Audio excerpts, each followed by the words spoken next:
Good Thursday morning. It's the 26th of April. Doing real good, aren't I? All my things went well yesterday. Got a few things taken care of, not enough. Got, you know that I had those appointments I said that I had in the morning. Well, I took care of them. And then came home, had a couple of hot lap challenges to knock out, which I did. I think I'm the only one that did it. People going on to not notice my avatar is in the king outfit. That's because I'm the only one who's done all the official hot lap challenge. So I'm the king of hot lapping in my eyes. Respect is a lost thing. Respect for your elders is a lost thing. That's all I'm going to say about that. It still pisses me off. I could go ranting on for half an hour, but I'm not going to. When we didn't respect our elders, when we were 12, 14, 15 years old, we got the shit kicked out of us. We didn't have the internet. Everything was done face to face. So, things were different back when I was, 10 through 20. You got the shit kicked out of you. You disrespected anybody older than you. Just saying. You kids got it lucky these days. And it's usually your mother who kicked the shit out of you, not your father. Anyway, done with that. Put all the topics back on topics where they belong. Somebody says something you don't like, you don't think they're right, open another thread or leave it be. I'm going to discuss that with Tom, Adam, and Bill, and Cephas. I gotta learn that kid's real name. He's never around anyway, but yeah. Okay. So I did my adjusting on my GTL on my wheel, and I took a 1976 Chevy Monza to Willow Springs, since that seems to be the hot track for California's what we're doing with hot lapping and it's a nice track. And it's got that little, I don't even know what you want to call that bump in the hill. It's pretty cool.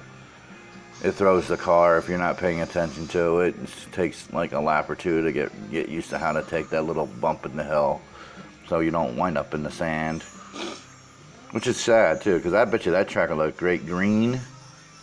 Same thing with Riverside. It probably looks great green for the week or two that it's green in California.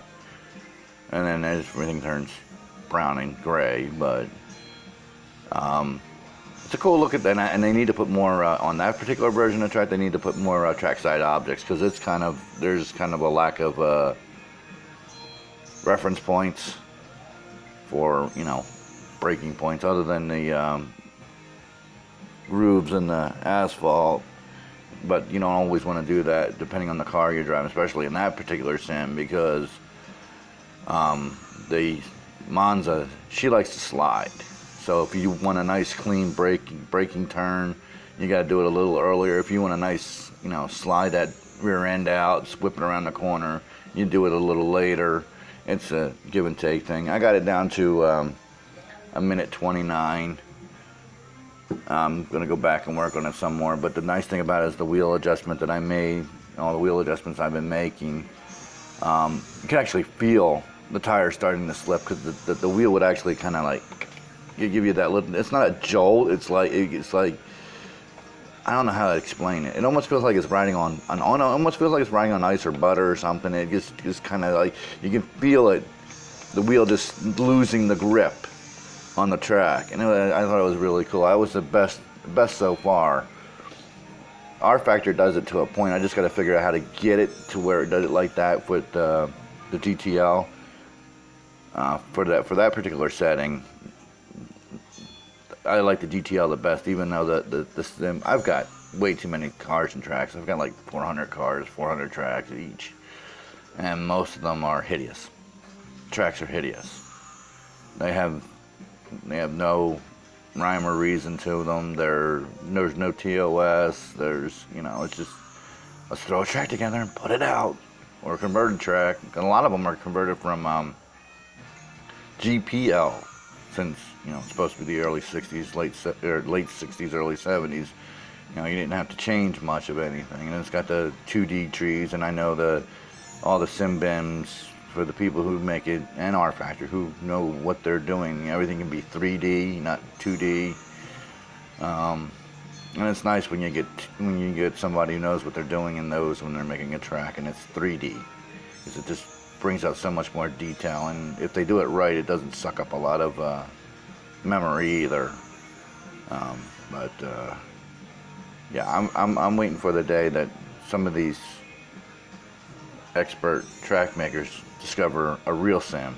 Not that NR2K is not a real sim. It's a great sim for what it is. It's an oval sim. But go and get into R Factor at the very least. And you say oval racing isn't an R Factor. If you go get the last version of the NSS mod, we were told that was the closest to the real thing that had been in R Factor. And that was by AJ Allmendinger.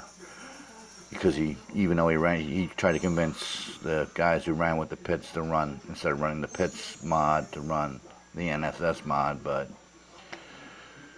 that's neither here nor there, because that was like 10 years ago or longer. Yeah, it was about 10 years ago, 10 years ago. A couple of the Cup drivers actually said that ours was closer to the real thing than any other of the Cup mod, the stock car mods or anything like that. We used to put out updates to the league itself almost on a weekly basis, because we find something else to tweak in the folders and stuff. Then it became monthly. Then when they got rid of the wing when they got rid of the wing, we were working on changing the body style when everybody went iRacing, and then that died, which I wish it hadn't. I believe FMS would still be around if we had stayed with R Factor and kind of incorporated some of the other ones. Going iRacing really split this community up to a million little pieces, and it's not the same as it was 10 years ago. Anyway, 10 years ago, people would have backed up my argument because they've been around that long, But anyway, enough of that argument.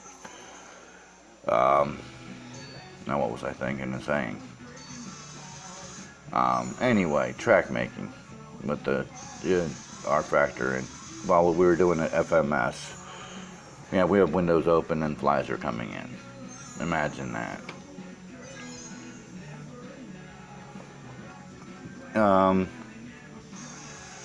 Go get the NSS mod. Hopefully, I think the last version in there is on still on R Factor Central, and if not, I can provide you with a link where I'm pretty sure, I've never looked to see what version they have, but I can provide you with a link that will get you that. But we used to have Ryan Truex running with us. Now everybody said Ryan Truex not a good driver. He didn't make it Cup. Look at the equipment he was in. Plain and simple. He was in crappier than crap equipment. Same thing with, everybody says, why do you root for the people you root for? Because they're in crap equipment and they bring in home the best they can every week. Ryan Truex. Well, because he raced at FMS and he's a good kid, and he's Martin's little brother. Lanny Castle, he's from Iowa. He's a good driver. Michael Annette played Waterloo Blackhawks when I lived up there. That's hockey, by the way. Minor league hockey, minor league hockey, where they actually kick the shit out of each other, not today's prissy ass hockey where they threw 2 punches and the fight's over. No, these guys threw down. And he was a kid when he did it too. He was only like 16, 17 years old. And he's a good driver. Brings home the car, back one piece, and he's climbing back up the ranks again. I think he's in truck right. No, he's in Xfinity right now, running for Junior, which, Junior said that one time, was it 2 years ago, that the best underrated driver was Landon Castle, but he gets Michael Annett to drive his car. Doesn't matter. They're both great drivers for what the equipment that they've had over the years. And I like the underdogs. Always have, always will. I mean, those are the guys, those are the true racers. Those are the guys who are like Donnie Allison and Davey Allison and, well, the Alabama gang. They went out there, and Darrell Waltrip, before he opened his mouth, for everybody to hear when he became an announcer, they go out there and they race week after week after week with no matter what equipment they were given, whether it was good equipment that week or bad equipment that week. Even back in those days, you got what you got. You didn't say, well, let's change this part out, let's change that part. No, what they brought to the track is what they brought to the track, and that's what they drove. And that's what these younger guys on the crap teams are like, and they're like those guys. That's why I like them. And I wish they would get a little bit more help and get more of these younger guys out there who just drive for the sheer joy of driving. You never hear them complain, it's too tight in the corner, I can't drive it. While you're leading. Kyle Busch, thank you. Anyway, 11 minutes, 19, 20, 21, 22, 23 seconds. I will wish you adieu. Smoke me a kipper. I'll be back for breakfast.